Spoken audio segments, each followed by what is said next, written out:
સોના અને ચાંદીના ભાવમાં સતત જોવા મળી રહેલા ઉતાર ચઢાવ વચ્ચે બજેટમાં કોઈ રાહત ન મળતા નિરાશા જોવા મળી રહી છે। વધતી અસ્થિરતા વચ્ચે વેપારીઓની આશા હતી કે ઇમ્પોર્ટ ડ્યુટી અને જીએસટીમાં સરકાર રાહત આપી શકે છે, જો કે તેમની આશા ફળીભૂત થઈ નથી।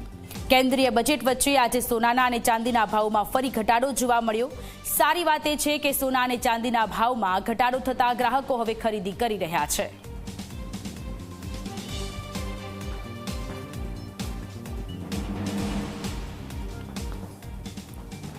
એઝ એ મર્ચન્ટ અમે પણ એવું એક્સપેક્ટ કરતા હતા કે આ એકદમ જે રોકેટ ગતિએ ભાવ વધેલા છે, તો અમારા લાઈફ ટાઈમમાં આ સૌથી ઝડપી વધારો હતો, એક તરફી વધારો જેને કહી શકાય।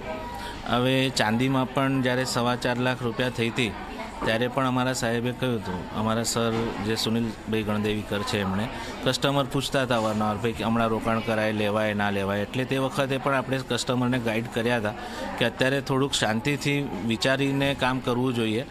કોઈ બી દિવસે અચાનક 1 લાખથી 1.25 લાખ કડાકો થઈ શકે છે આનો ભાવમાં।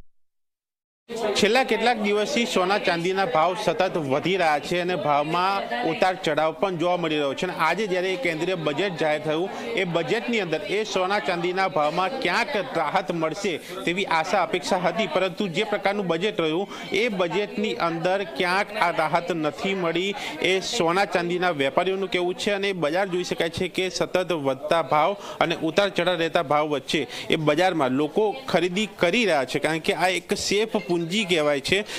એ મૂડી, એ રોકાણ માટેની વસ્તુ એક સોનામાં લોકો જ્યારે કરતા હોય ત્યારે એ માહોલ પણ હોય। ત્યારે આજના બજેટ વિશે અને એ સોના ચાંદી બજાર વિશે એ વેપારી સાથે વાત કરી। રોહિતભાઈ, આજનું એ બજેટ શું એક અપેક્ષા હતી એક વેપારી તરીકે?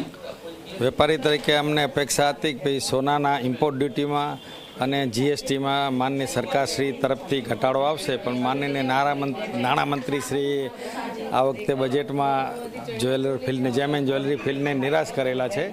બીજા બધા ફિલ્ડમાં બજેટ આંતરરાષ્ટ્રીય લેવલના કારણે બજેટ આપવામાં આવ્યું છે, પરંતુ જે બજેટ હોવું જોઈએ જેમ એન્ડ જ્વેલરી ફિલ્ડ માટે, એ બજેટ બિલકુલ નિરસ છે અને કોઈ જ્વેલરી ફિલ્ડને ફાયદો નથી। સોનાના ચાંદીના જે ભાવ સતત વધતા હતા, 1.5 વર્ષમાં જે વધારો આવ્યો અને લગભગ 6 મહિના 8 મહિનામાં ચાંદીના ભાવ ડબલ થઈ ગયા હતા, સોનાના પણ ભાવ લગભગ 80% જેટલો વધારો હતો।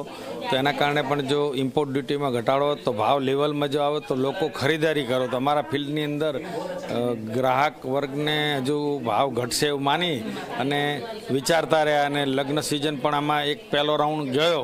હવે બીજા રાઉન્ડની અંદર જે મેરેજ સિઝન છે એમાં અમને ઈચ્છા એવી છે કે સરકાર તરફથી આવનારા બજેટમાં કંઈ ઘટાડો ચોક્કસથી કરે, જેથી કરીને ઇમ્પોર્ટ ડ્યુટી અને ખાસ કરીને જીએસટી